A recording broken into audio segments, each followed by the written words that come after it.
Hello friends, welcome to a channel. और आज अगर देखें तो मार्केट में काफ़ी वॉलेटिलिटी थी, स्पेशली बैंक निफ्टी में।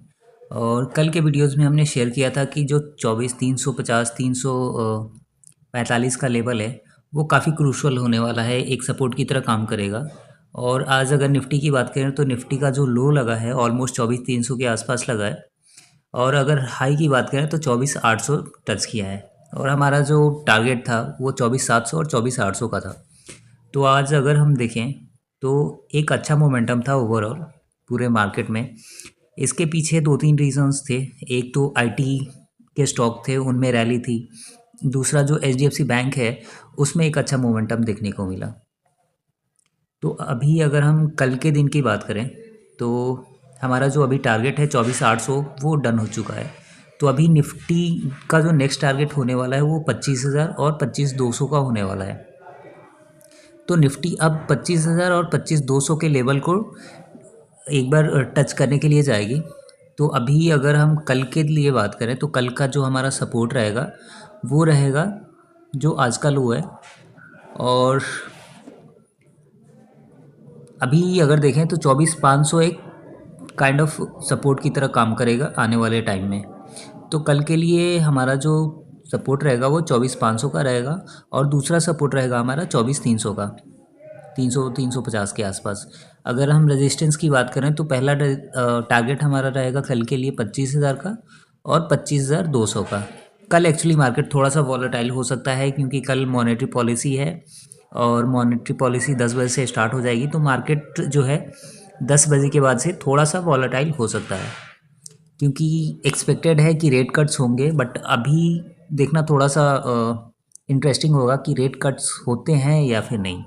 अगर होते हैं तो मार्केट में एक रैली आएगी। जो बैंक्स हैं उनमें हो सकता है थोड़ा सा एक नेगेटिव इम्पैक्ट पड़े क्योंकि उनका जो इंटरेस्ट इनकम है वो डाउन हो जाएगा अगर इंटरेस्ट रेट कट्स होते हैं तो। बाकी अभी देखते हैं कि एचडीएफसी बैंक और बैंक निफ्टी में क्या क्या है और कैसे ट्रेड बन सकता है। एक्चुअली अगर निफ्टी में देखें तो कल के लिए ट्रेड प्लान ये होना चाहिए कि अगर 24,800 के ऊपर जाता है तो हमें टारगेट रखना चाहिए 25,000 का और एक छोटा सा स्टॉप लॉस रखना चाहिए 100 पॉइंट का। और अगर नीचे की साइड नेगेटिव ओपन होता है 24,600 या फिर 700 के नीचे तो एक बार 24,500 के लेवल के लिए आ सकता है क्योंकि यहाँ पे हाल फिलहाल में अभी एक सपोर्ट की तरह काम कर रहा है। तो हो सकता है कि इसके आसपास आए, फिर यहाँ से एक पुल बैक मिले और रिवर्सल होके फिर 25,000 के लिए जाए। तो अभी देखते हैं कि बैंक निफ्टी में कैसे ट्रेड हो सकता है कल के लिए। अगर बैंक निफ्टी की बात करें तो बैंक निफ्टी का जो सपोर्ट था वो 52,000 का था, 52,750 का। और बैंक निफ्टी का जो लो लगा है ऑलमोस्ट 52,890 के आसपास लगा है। हमने टारगेट बताया था कि 52,600 के आसपास बैंक निफ्टी जा सकती है। और आज का जो हाई लगा है वो ऑलमोस्ट 52,850 के आसपास लगा है।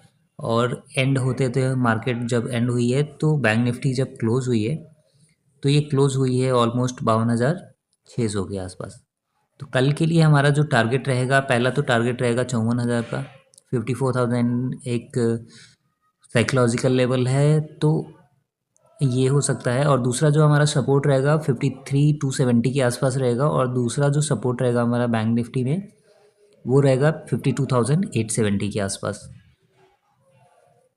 तो कल के लिए ऊपर में दो टारगेट रहेंगे, एक 54,000 और दूसरा 54,250 के आसपास। अगर हम बैंक निफ्टी का डेली टाइम फ्रेम में देखें तो हमें दिखेगा कि बैंक निफ्टी अभी अपना जो प्रीवियस लो था ना, आई मीन हाई था, उसके आसपास आ गई है। बट अगर हम निफ्टी का देखें डेली टाइम फ्रेम में तो निफ्टी अभी भी थोड़ा सा स्ट्रगल कर रही है। बैंक निफ्टी की बात करें तो बैंक निफ्टी थोड़ा सा स्ट्रॉन्ग है compare to Nifty. Bank Nifty इस जोन के आसपास है बट निफ्टी अभी यहीं पे ट्रेड कर रही है। तो या तो ये हो सकता है कि आने वाले टाइम में बैंक निफ्टी थोड़ा सा नीचे की तरफ स्लाइड करे, या फिर ऐसे भी हो सकता है कि निफ्टी में एक अच्छा मोमेंटम आए और फिर जहाँ पे बैंक निफ्टी है उसके साथ वो अलाइन हो जाए। तो अभी देखते हैं कि आने वाले टाइम में कैसा होता है। एचडीएफसी बैंक की बात करें तो एचडीएफसी बैंक में हमने कल बताया था कि 1860 और 1880 का टारगेट हो सकता है। और आज अगर देखें तो ऑलमोस्ट 1880 के आसपास एचडीएफसी बैंक गई थी। फिर वहाँ से थोड़ा सा एक फॉल देखने को मिला और अभी जब क्लोज़ हुई है तो 1865 के आसपास क्लोज़ हुई है एचडीएफसी बैंक। तो कल के लिए हमारा जो सपोर्ट रहेगा वो सपोर्ट 1840 का रहेगा नीचे की साइड में, और ऊपर की साइड में अगर टारगेट की बात करें तो 1880 और फिर 1900 का टारगेट रहेगा। 1900 एक साइकोलॉजिकल लेवल है, तो अगर वो लेवल ब्रेक होता है तो फिर 2000 के लिए एचडीएफसी बैंक की रैली जो है वो स्टार्ट हो जाएगी। क्योंकि अगर एचडीएफसी बैंक देखें तो काफ़ी टाइम से जोन में था एक, और फंडामेंटल काफ़ी अच्छा है। बाकी अभी देखते हैं कि कल मॉनेटरी पॉलिसी है तो इसका इम्पैक्ट एचडीएफसी बैंक पे या फिर जो अदर बैंक्स हैं उन पे कैसे पड़ता है। मोतीलाल ओसवाल में हमने बताया था कि 1000 का इसका जो टारगेट है वो रहेगा, अगर इसके ऊपर क्लोज होती है तो फिर 1050 तक जा सकता है। बट अभी देखें तो अभी ऑलमोस्ट 1010 के आसपास, 1016 के आसपास इसका हाई था, बट वहाँ पे सस्टेन नहीं कर पाई और 975 के आसपास क्लोज हुई है। तो स्टॉक में काफ़ी वॉलेटिलिटी थी, एक टाइम पे 5% के आसपास ऊपर था, बट उसके बाद से इसमें भी थोड़ी बहुत सेलिंग आई और इस रीज़न से 975 के आसपास क्लोज हुआ है। तो कल के लिए एक सपोर्ट की तरह जो सपोर्ट रहेगा इसका वो 955 960 के आसपास रहेगा, और टारगेट 1000 और फिर 1020 का रहेगा। अगर 1020 के ऊपर ये सस्टेन कर जाता है तो फिर 1050 और 1080 के लिए ये जाएगा, क्योंकि इसका अगर रिसेंट हाई देखें तो 1060 था, उसके पहले इसका 1100 के आसपास 1060 का ही रिसेंट हाई था। तो अगर ये 1020 का लेवल ब्रेक होता है फिर इसमें भी एक अच्छा मोमेंटम मिलेगा और 1100 फिर 1200 तक ये जा सकता है। अगर हम पीएनबी की बात करें तो पीएनबी ऑलमोस्ट 109 के आसपास है और इसका सपोर्ट जो है 97 के आसपास आ रहा है अभी, 96 97 के आसपास। और इसमें हमारा जो टारगेट था वो 182 का और फिर 220 का था। अभी इसका जो रिसेंट हाई लगा था वो 140 के आसपास लगा था, और हमने बताया था कि इसमें एक कप एंड हैंडल टाइप बन रहा है और यहाँ से एक मतलब सपोर्ट लेके पुल बैक आया हुआ है पिछले 2 महीने से देखें तो आने वाले टाइम में जैसे ही पीएसयू में अभी बाइंग हो रही है, स्टार्ट हो चुकी है ऑलमोस्ट, तो अगर यहाँ पे बाइंग होती है तो दिसंबर में और फिर मिड जनवरी तक चांसेस हैं कि 120 125 तक ये स्टॉक पहुँच जाए एक बार फिर से। तो जब भी इसमें बाइंग आएगी तो बाइंग फ्रेश बाइंग होगी, क्योंकि जो यहाँ पे इस लेवल पे 55 60 या फिर 70 के आसपास जितने बायर्स थे वो 140 120 तक वो निकल गए हैं। तो अभी क्या है कि अभी इसमें फ्रेश बाइंग स्टार्ट हो चुकी है, तो अभी जो फ्रेश बायर्स हैं वो 140 का लेवल एक बार वेट करेंगे। जैसे ही 140 आएगा फिर वहाँ पे थोड़ी बहुत सेलिंग देखने को मिलेगी। अगर 140 आने के बाद से अगर 140 एकदम से क्लियर हो जाता है, जो ब्रेकआउट है वो हो जाता है, फिर तो 160 और 180 तक ये इजीली चला जाएगा। बट हो सकता है उसमें थोड़ा सा टाइम लगे। बट अगर मार्च तक देखें तो हमारा मार्च तक का टारगेट होना चाहिए कि 140 150 के आसपास। बाकी अभी देखते हैं कि कैसे मोमेंटम होता है। अगर यूनियन बैंक की बात करें तो यूनियन बैंक में हमारा 175 का टारगेट था, फिर 291 का अल्टीमेट टारगेट है। हमने सपोर्ट बताया था 101 का, बट यहाँ से पहले ही मार्केट ने एक मतलब बाइंग स्टार्ट हो गई और 127 के आसपास अभी ट्रेड कर रहा है। तो अभी अगर हम देखें तो ऑलमोस्ट एक बॉटम बना हुआ है। इसका जो रिसेंट लो था वो 40 के आसपास था, जो कि 2019-2020 के आसपास बना था। फिर वहाँ से हाई भी बना था ऑलमोस्ट 170 के आसपास। फिर अभी रिसेंट अगर लो की बात करें तो 108 का लो लगा है, अभी 127 आ रहा है।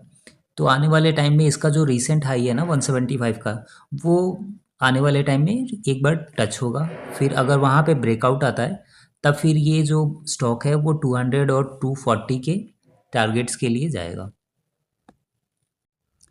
अगर हम सेल की बात करें तो सेल मल्टीपल टाइम्स यहाँ पे ब्रेकआउट नहीं हुआ था और यहाँ पे सपोर्ट लिया था ऑलमोस्ट अगर देखें तो 25 पे, फिर यहाँ पे 80 के आसपास।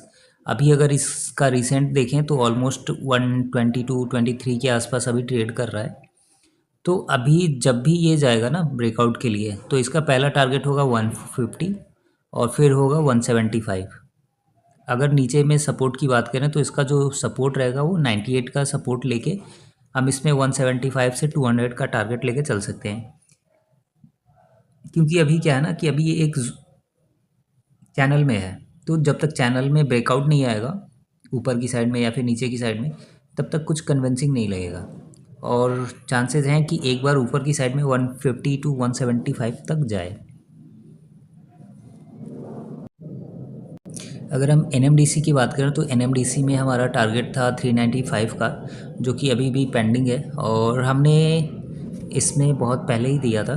अभी इसका सपोर्ट देखें तो सपोर्ट जो है वो सपोर्ट बन रहा है 210 212 के आसपास, और रिसेंट हाई लगा था इसका 278 280 के आसपास।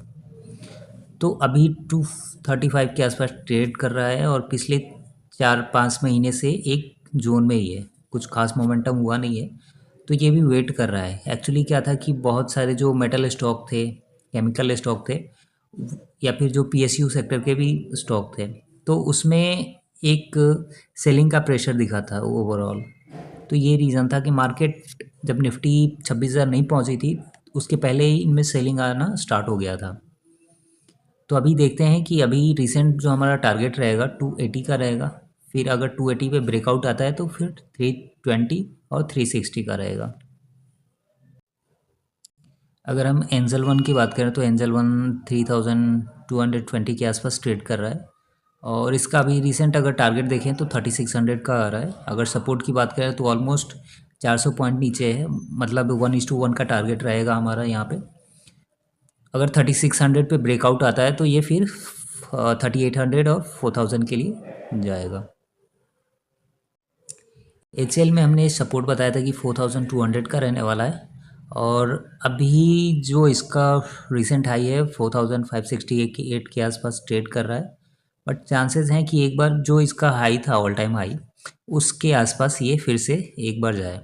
क्योंकि अगर देखो, दो चीज़ें हो सकती हैं, या तो यहाँ तक 5600 जाने के बाद से एक नीचे की तरफ पुल बैक आए, डबल टॉप बने, या फिर ये जो लेवल है इसको क्रॉस करके 6000 7000 के ऊपर जाए। क्योंकि अभी हाल फिलहाल में इसको बहुत सारे कॉन्ट्रैक्ट्स मिले हैं डिफेंस के सेक्टर्स, ऑलमोस्ट जितने भी डिफेंस के स्टॉक्स हैं उनमें रैली आई थी। ऑलमोस्ट 22,000 करोड़ का इनको कॉन्ट्रैक्ट मिला हुआ है।